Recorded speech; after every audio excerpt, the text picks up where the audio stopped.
Today on Super Soul Sunday, a transformative conversation on trauma, resilience, and triumph with a remarkable woman who survived the unspeakable horrors of the Holocaust. I am not a victim. It's not my identity.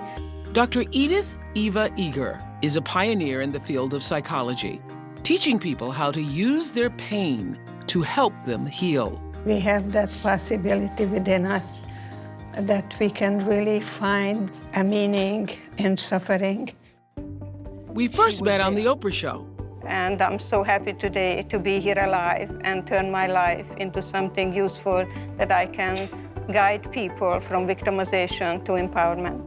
At age 90, Dr. Eger wrote her first book, The Choice, Embrace the Possible. Her powerful message rings true for me. She writes that our painful experiences are not a liability, they are a gift. You have a choice now, whether you pay attention of what you don't have or what you lost, or find something that is still here. I am forever changed by her story, and I know you will be too. I'm so excited to be talking to you, even though we did almost like 21 years ago. About, You were yes. sitting in the audience. Yes. Yes. And I was shaking. I didn't know what I was going to say. But today it's different.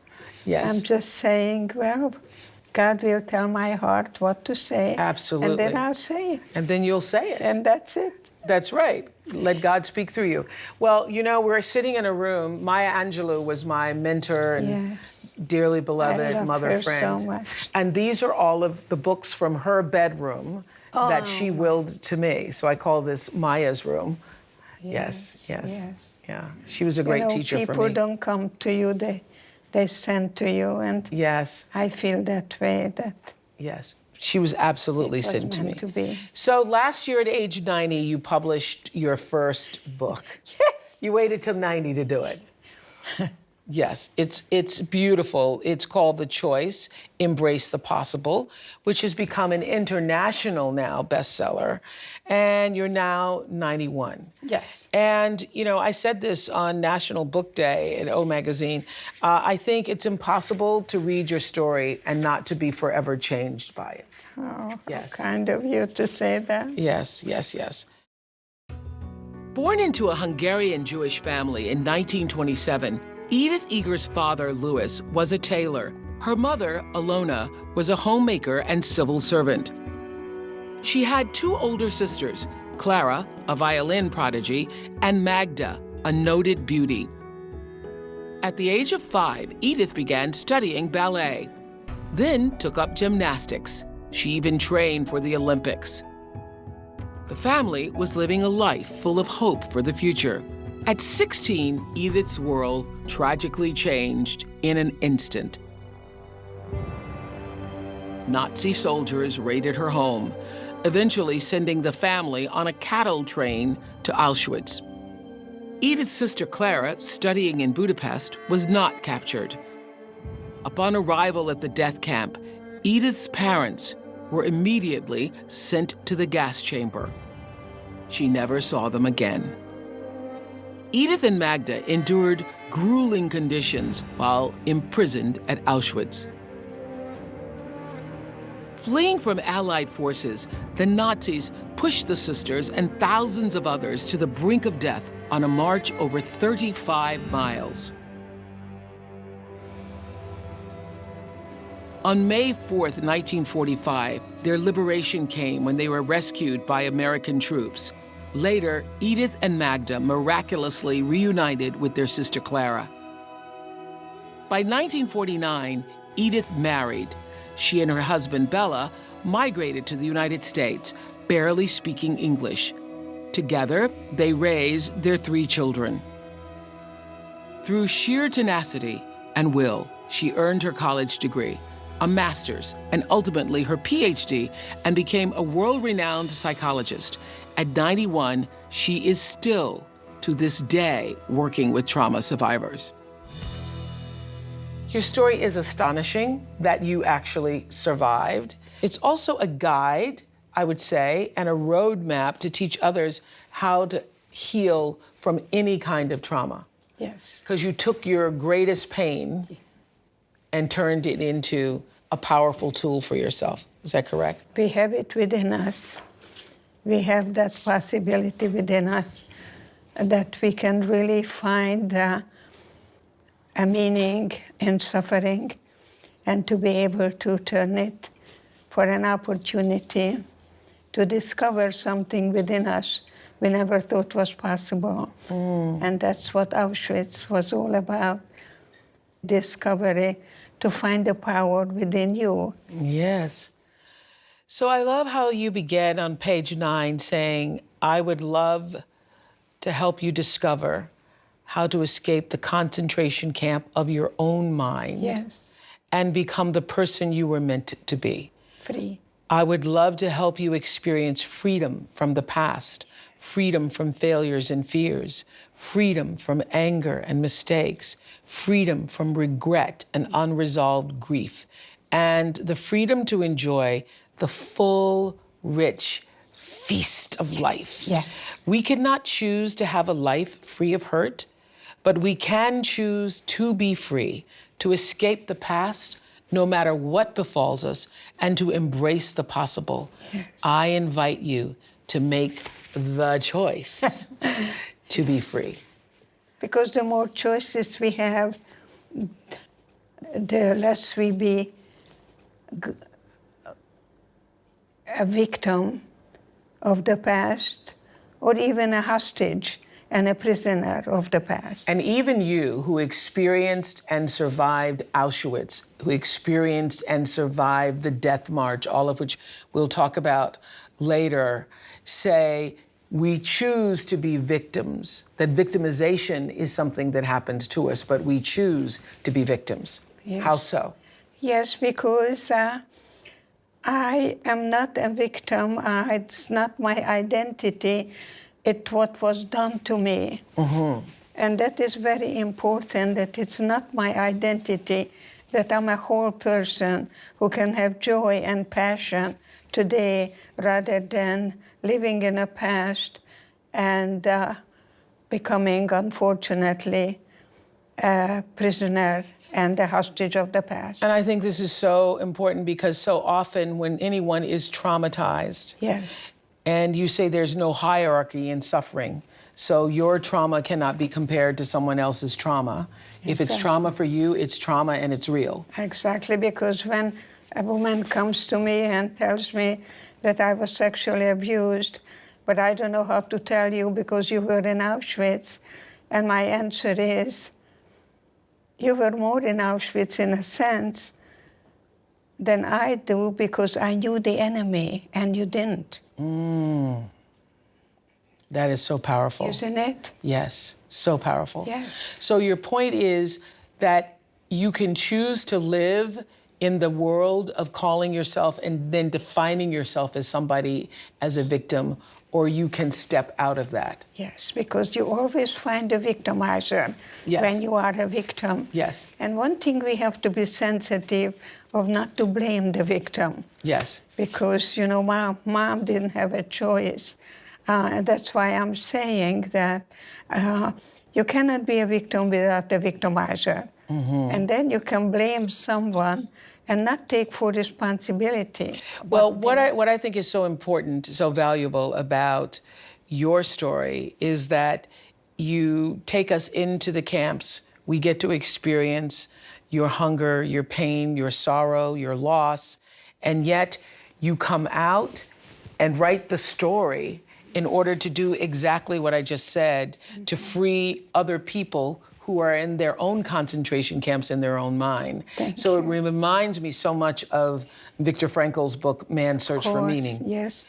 Take us back to the day your family is leaving your home. Yes. And your father is standing there looking through the door, and the SS guard says to him, Yes, we were having our last Seder, and my father got up and kissed us on the head.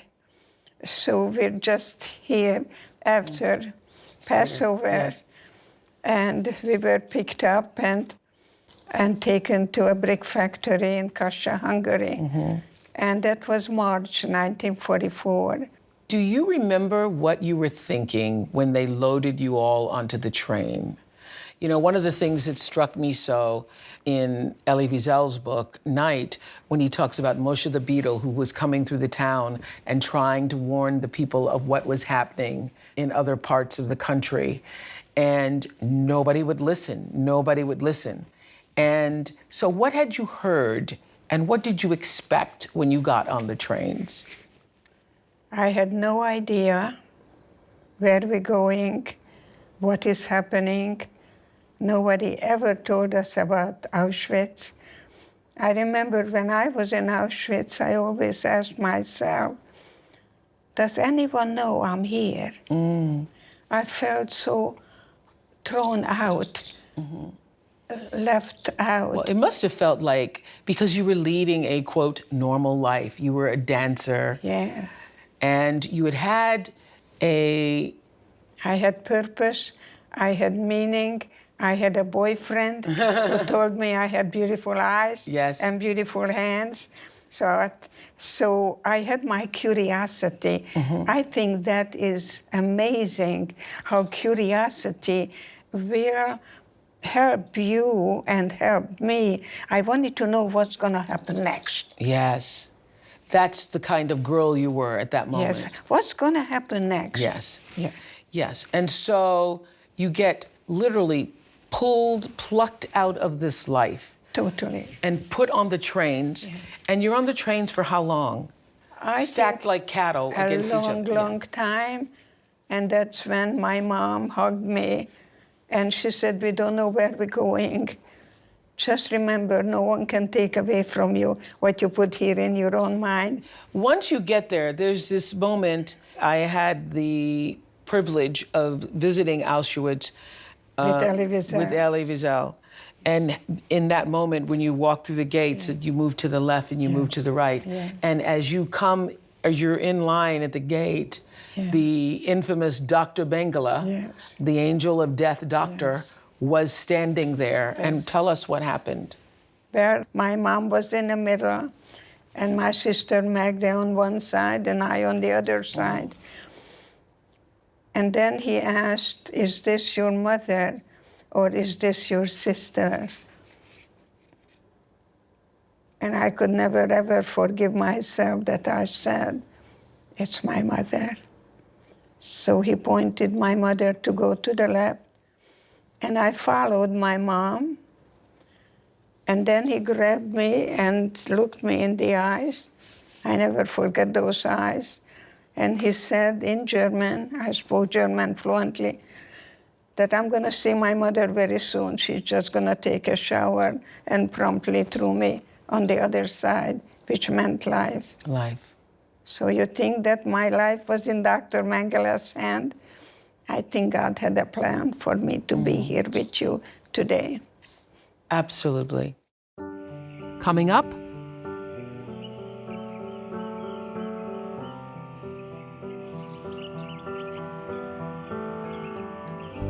hours after her parents were murdered at Auschwitz in May of 1944, Edith was called upon to dance for Dr. Joseph Mengele. He's the notorious Nazi officer known as the Angel of Death. It was her mother's parting words, Edith says, that gave her the strength to perform. She said to her daughter, just remember, no one can take away from you what you've put in your mind. I closed my eyes and I pretended that the music was Tchaikovsky and I was dancing the Romeo and Juliet at the Budapest Opera House. So when I was there a couple of years ago with... So you're standing in the barracks, but in your imagination, you were at the Budapest Opera House. Yes, you were in another world. Yes, and then he gave me some bread, which I shared with the girls. And it's so interesting and powerful how the sharing of that bread in that moment... saved my life. Yeah, many months later saved your life. On the death march. As you all are on the death march, and you were exhausted and faint and your back is broken, when I was about to stop, that the girls that I shared the bread with, they formed a chair in their arms and they carried me so I wouldn't die. Isn't that amazing that the worst can bring out the best in us? No, you know what? I just thought when I read that, that's the reason why it's a story that impacted me so deeply, is because a little gesture of kindness Yes. that you had Yes. made months ago, Yes.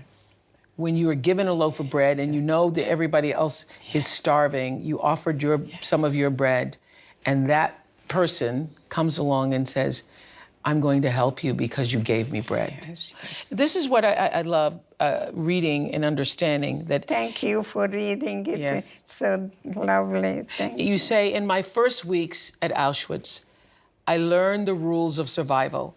If you can steal a piece of bread from the guards, you're a hero. Exactly. But if you steal from an inmate, you are disgraced. Totally. You You were die. dead. Yes. Competition and domination get you nowhere. Yes. Cooperation is the name of the Cooperation. game. Exactly. To survive is to transcend your own needs. That's right. And commit yourself to someone or something outside than yourself. yourself. What I loved is that there is a rule of order. So Yes. even in the worst of times, when people have been starved and beaten, and you're watching your loved ones go up in smoke on a daily basis, that you still maintain a moral center. Yes.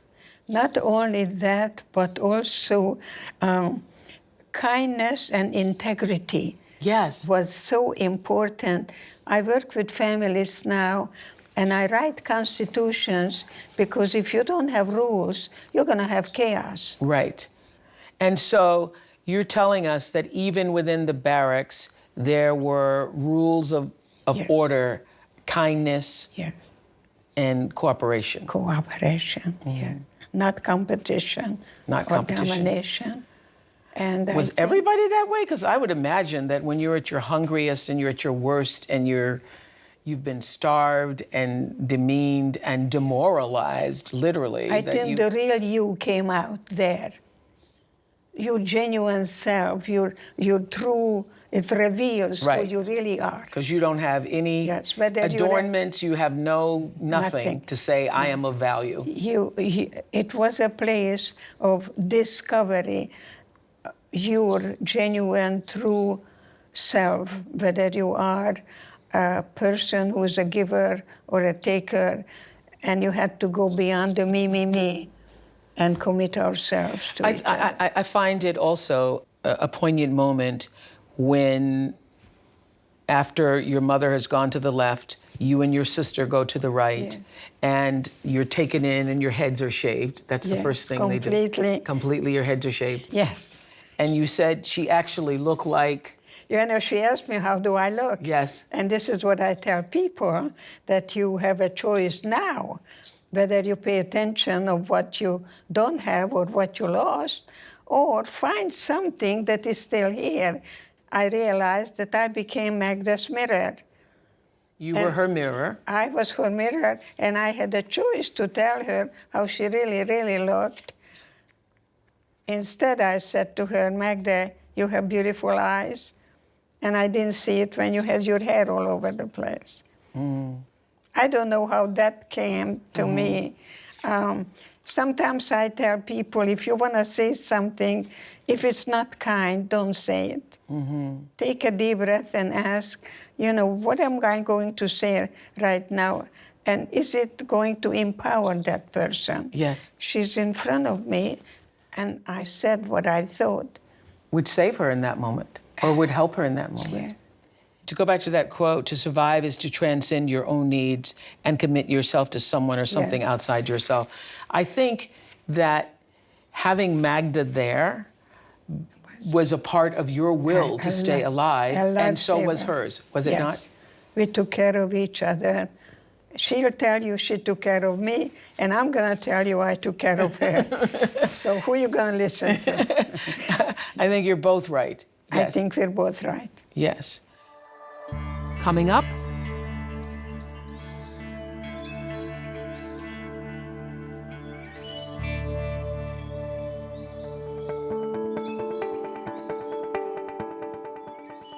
Tell me why so many people who came out of the multiple camps never wanted to speak of it again. Yes, I think Because you thought once you were free, now you're free. people would go through the gate and then they would come back. Seligman talks about beautifully in the learned helplessness theory that we didn't know what to do with freedom. So now you're free.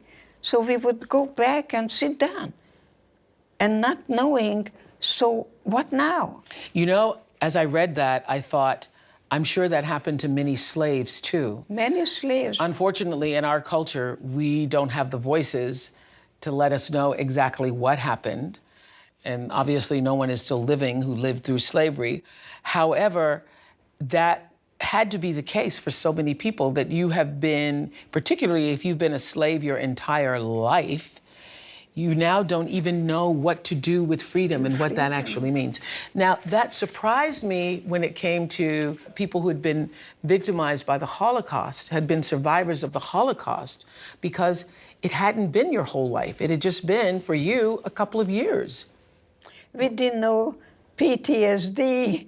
There was no such a thing. Right. We wanted to be normal.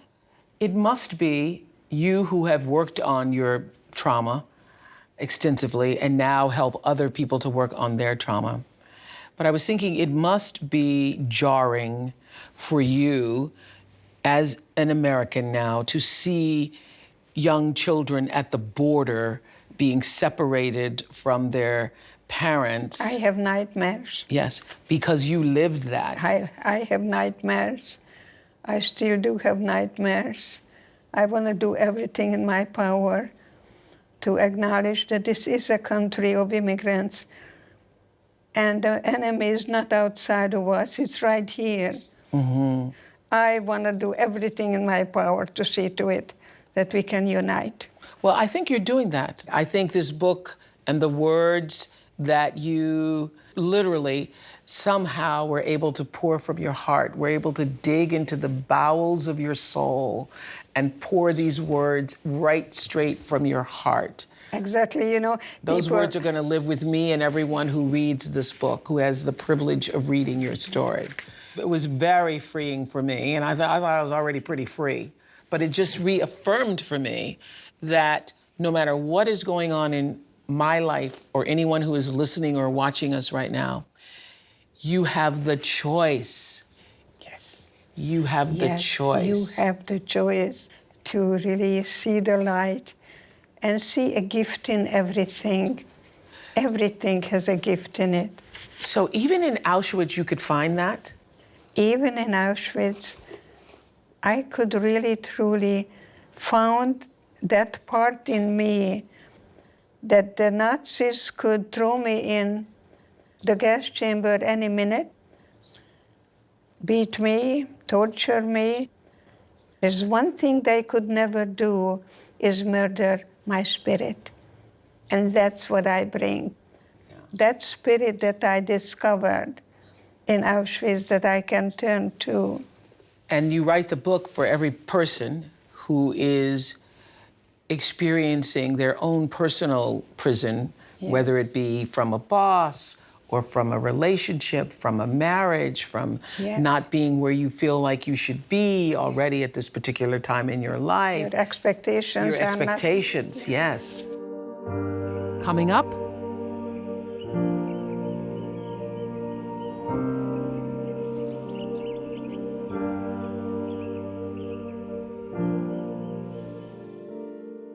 On May 4th, 1945, close to 1 year after being imprisoned by the Nazis, an American soldier from the 71st Infantry discovered Edith lying beneath a pile of dead bodies with a broken back, typhoid fever, pneumonia, and pleurisy.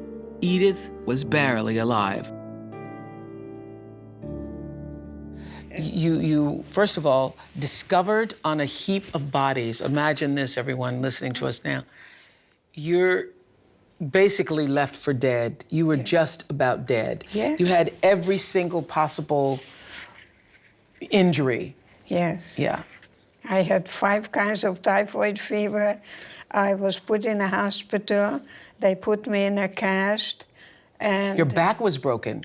my back was broken. How were you standing and walking? How do you do a death march with your back broken? You know, it's amazing what can happen under certain circumstances that you never thought would be possible today. Yeah, but you know, we can see now, but you don't know when you're in the midst of it that the hand of God is upon you. I mean, it's very hard to see in a concentration camp. Yes. So that moment when you and your sister are on the death march, and I think you're walking up the stairs, and there are all these stories about what happens to you on the other side of the stairs. People were saying what about those stairs? On the other side, you get thrown off. On the other side, you get shot. Yes, yes. And the steps experience was in Mauthausen when we were walking up the steps. And I saw nothing but body parts and blood. And I said, well, here I'm going to die. And we were You were practically dead by then anyway. I You thought, hadn't eaten this for is it. days, and your back is broken, and you have fever. Today, and if I don't have lunch, I think I'm going to die. I think it was about 2 weeks we got nothing. And I'm here to tell you about it. Astonishing. So you get almost to the top of the stairs where death is a certainty. And I think it's 2 women ahead of, there are 2 other women ahead of you. Yeah. And for some reason, you get turned the other way. That's right. Yes. Right. What was your mantra? My mantra? Yes. If I survive today, If I survive today. then tomorrow I will show my boyfriend my eyes and my hands. Yes. It was the boyfriend that told me I have beautiful eyes, because when I was put on a cattle car, he said, I'll never forget your beautiful eyes and beautiful hands. I know. So this is what I said. Yeah. If I survive today, then tomorrow I'll be free. Yeah, the way you wrote that, it felt like a scene out of a movie. You're in the cattle car, there are the thousands of bodies squeezed up against each other, and through the slats in the cattle car, he yells, I will never forget your eyes and your hands. Yes. And those words are what you held on to throughout the ordeal. Curiosity. Yes. That this is temporary and I can survive it. And really, everything is temporary. But by the time you had gotten to the death march, which goes on for days and days, but in this moment where you get turned away and you don't, could you feel the hand of God then, or did you lose God in the camp? I discovered God in the camp. People ask me, where was God in Auschwitz? And I say, God was with me. God didn't kill my parents. People did. We're not born to hate. We're born with love. We learn to hate. We are taught that I'm better than somebody else. So I ask people to be good parents to themselves. And to be, of course, tell the children that marriage is not about raising your voice, because children don't do what we say, they do what they see. Coming up,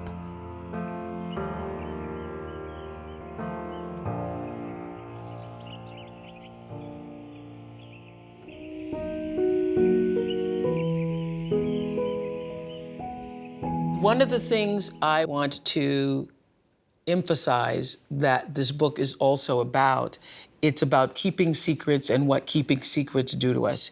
You say, when we force our truths and stories into hiding, secrets can become their own trauma, their own prison. Far from diminishing pain, whatever we deny ourselves, the opportunity to accept becomes as inescapable as brick walls and steel bars.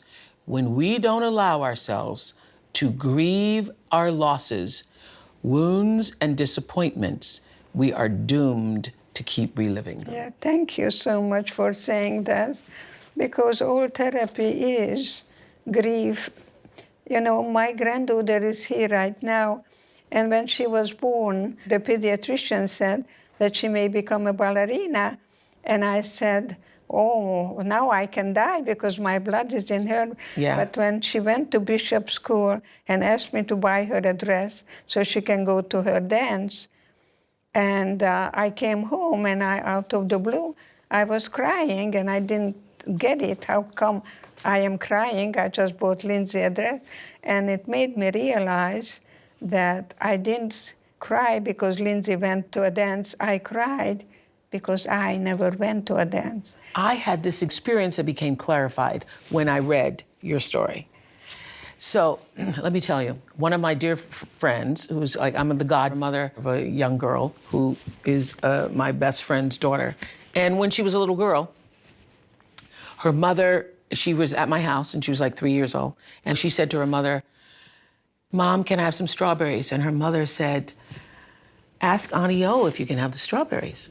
I said, sure, you can have the strawberries. And I watched her mother cut the strawberries for her. Yeah. In tiny little, and made a little flower and handed them to her to eat. And the delight and joy that she experienced watching her mother do that, I thought, oh, that's what a mother does. That's what a mother does.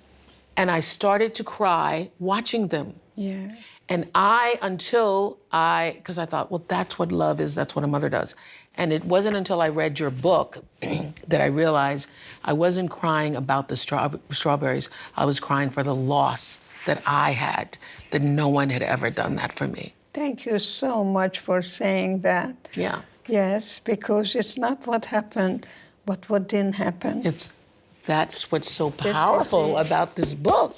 Yes. That's what's so powerful about this book. It's not just what happened, it's also what didn't happen. What did not happen. Yeah, well, that's what I got. And all this time I was thinking, oh, I'm crying about the strawberries. I'm crying because, oh, that was so loving and I get to see what love is. I'm really crying for the loss. Because I ask, especially women, when did your childhood end? And I think that is very important because you have been abused or touched inappropriately. Yes. You had the shame. Yes. The shame that you carry with you. And then you grow up and you end up shaming yourself. And what creates the shame, for everyone who's listening to us, what creates the shame is the secret. Yeah. Is holding the secret. Yes. Is holding the secret. Yes. It takes so much energy to resist. Yes. And have your secret. Yes. And then the secret has you. And the secret has you. So when you learned that the secrets actually force us to relive the pain. But not to get stuck in there. Not to get stuck in. Going through the valley of the shadow of death. Yeah. I don't forget what happened. And people tell me you overcame. No, I didn't. I was going to have a beautiful steak dinner the other day in San Diego, and I'm walking on cobblestones. Immediately, I was back when children were spitting at us and calling us in German dogs and swine and pigs. And I felt so sorry for those children that they were taught to hate me. And then when I was doing my doctoral work in a military hospital, I ended up working with German families, and the little girl ran to me, comes to my lap and calls me Oma.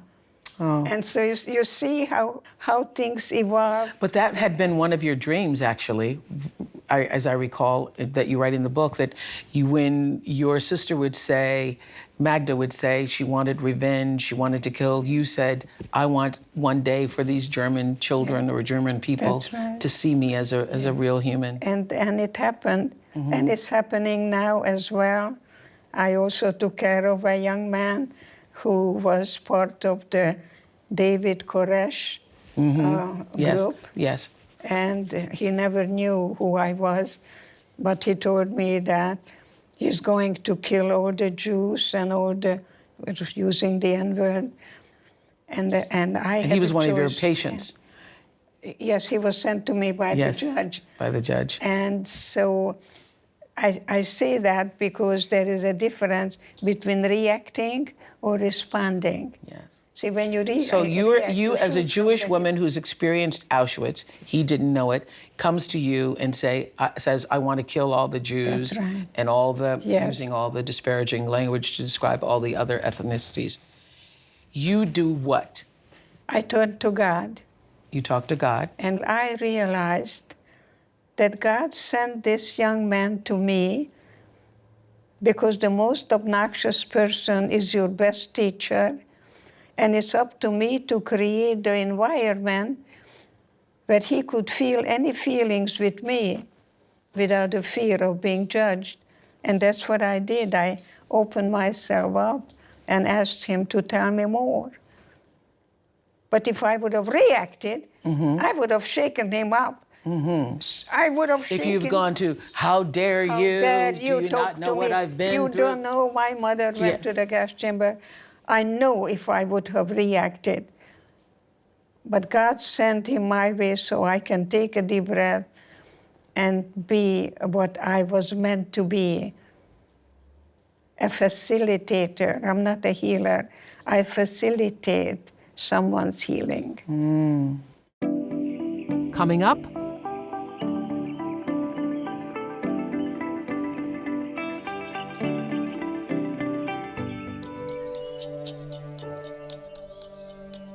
what is your greatest wish for the offering of this book to the world? What is it you want people to get? To find peace within. They stop blaming, because while you blame, you're still a child. So to be grown-ups, to adults, and recognize that there is no freedom without responsibility. It's anarchy. So the fact that you've now written this book at 90, the truth is, when you all read the book, The Choice, which I highly, highly, highly, highly recommend. Thank you. It took you a lot of years, like 20 years, you never even spoke of it. No. You never even spoke of it. No, I didn't know how. So you began your own therapy and then became a therapist. I told the therapist what to do with me. Really, I had tremendous problems with anger. You know, when you're angry, there's a lot of things going on with you. And I didn't know how, there is no forgiveness without rage. I read that, I thought it was so powerful. And I told this therapist to put me in a fetal position and sit on me until I got up. Yes. Experience, not just talking about feeling or medicate feeling. But letting yourself actually feel it. Feel the feeling. Yeah, yeah. And so when you started to work through your own pain, when you started to recognize it. And invite it in. And invite it in. Invite which is the thing most people fear, you know, particularly when you've been traumatized. You think, I think I read where you said that Auschwitz, you were just about survival, but when you came out, it was even worse because now you have to feel the feelings. That's right. Yes. Yeah, that is so beautifully said. Invite the feeling in, to feel the feeling, but not to get stuck in there. I think that is important, that you decide how long will you hold on to that. Yes. I think so many people have been traumatized and don't even know it. But your comment about you can't get to forgiveness without rage. I think that, to me, is very important to go through the rage, and it's okay. I think God gives us permission to shake our hands and not to really get stuck in there. And I think you also can't get through it too. It's also what is the central core of the divisiveness in race relations in this country. You can't get through it unless there's been an acknowledgement that you've been wrong. Awareness of that. And when there hasn't been that acknowledgement, people Wake up. rage against it. Yes. Rage against it. I know And there's no that. way there can ever be forgiveness. Yes, forgiveness is a gift that you really give to yourself, that not allowing the past to rule your life. So when you say you have forgiven Hitler, you have forgiven the hope that it could have been any different, and you've given yourself permission to go ahead and live. Beautiful, and also forgiving myself, which is the hardest thing. Yes. Self-forgiveness. Mm-hmm. That I said it's my mother, not my sister. And you know what? You and I have one thing in common. We have yet to stop. Yes. You and I are still in the process. We're climbing that mountain. Yes. And we slip and we climb, but you know what? You and I never stop climbing. I love that. I love that. Thank you. I love you for having me. Thank you. Thank you. That's a miracle, truly. Thank you. Thank you.